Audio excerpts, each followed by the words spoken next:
بڑی سیدھی سی بات ہے، اگر لوگ آپ کو پسند نہیں کر رہے ہیں تو خفا ہونے کی ضرورت نہیں ہے، کیونکہ لوگ اکثر ان چیزوں کو چھوڑ دیتے ہیں جن کی قیمت ادا کرنے کی ان کی حیثیت نہیں ہوتی۔ حضرت علی نے فرمایا، محنت کا پھل اور مسئلے کا حل رب دے گا، یہ مت سوچو کب دے گا، جب بھی دے گا بے حساب دے گا۔ اے میرے اللہ، جو ہمارے حق میں بہتر ہے بس وہ عطا فرما، اور جو نہیں بہتر اس کی سوچ سے بھی محفوظ فرما، آمین ثم آمین۔ بولنے والے یہ کب سوچ کر بولتے ہیں کہ ان کے چند الفاظ کسی کی عزت کی دھجیاں اڑا دیتے ہیں یا کسی سے اس کی زندگی کا مان چھین لیتے ہیں۔ کچھ لوگوں سے نفرت نہیں ہوتی، بس ان کی باتیں سوچ کر ان کو محبت دینا مشکل ہو جاتا ہے۔ عشق وہ نہیں جو تجھے میرا کر دے، عشق وہ ہے جو تجھے کسی اور کا نہ ہونے دے۔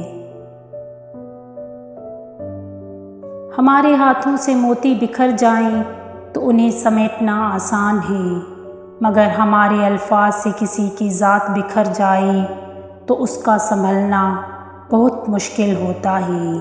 لہٰذا بولنے سے پہلے اس چیز کا خیال ضرور کیجیے۔ محبت یہ نہیں کہ ایک دوسرے کو ذہنی مریض بنا دیا جائے، بلکہ محبت تو ایک دوسرے کی تھکاوٹیں سمیٹ لینے کا نام ہے۔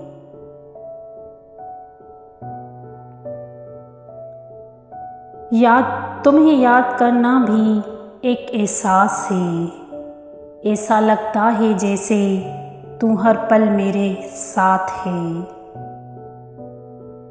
وفاداری بہت ضروری ہوتی ہے، پھر چاہے جنگ میں ہو یا محبت میں۔ خوش نصیب ہوتی ہے وہ عورت جو کسی مرد کی محبت کی اکلوتی وارث ہو۔ یقین جو تمہیں سجدوں میں مانگے، اس کی محبت کا یقین کرو، کیونکہ ہوس کبھی نمازوں میں نہیں مانگی جاتی۔ بہتر کی تمنا تھی، بہترین سے نوازا گیا بے شک۔ محبت کی خوبصورتی کا تقاضا ہے کہ جب دوسرے فریق کی آنکھوں میں غم اتر آئے تو جھگڑا ختم کر دینا چاہیے۔ اگر من پسند شخص ہی ساتھ نہ ہو تو دنیا کی سب آسائشیں ہوتے ہوئے بھی سکون نہیں ہو سکتا، پھر زندگی جی نہیں جاتی، بس گزاری جاتی ہے۔ اس سے زیادہ تکلیف دہ کچھ نہیں ہو سکتا کہ آپ کی عمر آپ کی آنکھوں کے سامنے گزرتی جائے اور آپ اپنی مرضی سے نہ جی سکیں۔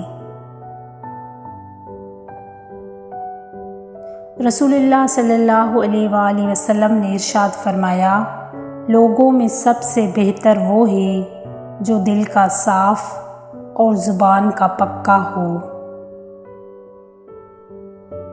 میں نے محبت کا چہرہ نہیں دیکھا، میں نے تمہیں دیکھا ہے، اور اگر محبت کی کوئی صورت ہوتی تو وہ ہو بہو تمہارے جیسی ہوتی، اور اگر محبت بول سکتی تو لہجہ تمہاری طرح ہوتا۔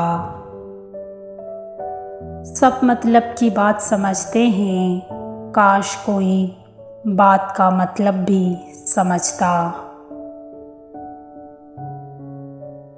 مرد کی پسندیدہ عورت بڑی نک چڑھی ہوتی ہے، اسے چاہے جانے کا غرور ہوتا ہے، وہ بے سبب روٹھ جاتی ہے، کیونکہ اسے علم ہے کہ اسے منا لیا جائے گا، رونے پہ ہنسا بھی دیا جائے گا، ضد بھی پوری ہوگی، انا بھی اپنی جگہ پہ برقرار رہے گی۔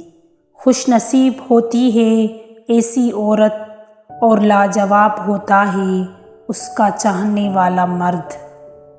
اپنے ارادوں میں مخلص رہو، تم اللہ کی مدد ہمیشہ ساتھ پاؤ گے۔ حضرت علی راضی نے فرمایا، کسی کا دل اتنا مت دکھاؤ کہ وہ اللہ کے سامنے تمہارا نام لے کر رو پڑے، کیونکہ ٹوٹے ہوئے دل سے نکلی آہ عرش تک جاتی ہے۔ نخرے اگر عورت نہ کرے تو عورت کیسے کہلائے؟ اللہ تعالیٰ نے عورت کو بہت ناز سے بنایا ہے۔ حضرت علی راضی نے فرمایا، دھوکے دینے کے 1000 طریقے ہیں، لیکن سب سے گھٹیا طریقہ محبت اور ہمدردی کا دکھاوا کرنا ہے۔ وقت ہمیشہ رک جاتا ہے، تحریروں میں، تصویروں میں لوگ نکل جاتے ہیں آگے اپنی اپنی تقدیروں میں۔ ہر رکاوٹ میں کوئی نہ کوئی بہتری چھپی ہوتی ہے، یہ بات اللہ ہی بہتر جانتا ہے بے شک۔ نعمتوں میں سب سے بڑی نعمت سکون ہے بے شک۔ وقت ثابت کر ہی دیتا ہے کہ خدا کے فیصلے کبھی غلط نہیں ہوتے۔ لوگوں کو وقت دیں، موقع دیں، عزت دیں، لیکن کسی سے تعلق کی بھیک نہ مانگیں۔ چپ کر کے سب سہتے رہو تو اچھے ہو، اگر بول پڑو تو آپ سے برا کوئی نہیں ہے۔ ایک عورت صرف مرد کی توجہ کی محتاج ہوتی ہے، نہ وہ اس کی امیری سے متاثر ہوتی ہے اور نہ ہی غریبی سے، وہ تو صرف اس بات سے متاثر ہوتی ہے کہ مرد اسے کتنی توجہ دیتا ہے۔ اللہ تعالیٰ کے ہر فیصلے پر خوش رہیے، کیونکہ اللہ تعالیٰ وہ نہیں دیتے جو آپ کو بہتر لگتا ہے، بلکہ اللہ تعالیٰ وہ دیتا ہے جو آپ کے لیے بہترین ہوتا ہے بے شک۔ حضرت علی راضی نے فرمایا، دنیا کو سچا ہونے کی دلیل مت دو، بس یہی سوچ رکھو کہ اللہ سب جانتا ہے بے شک۔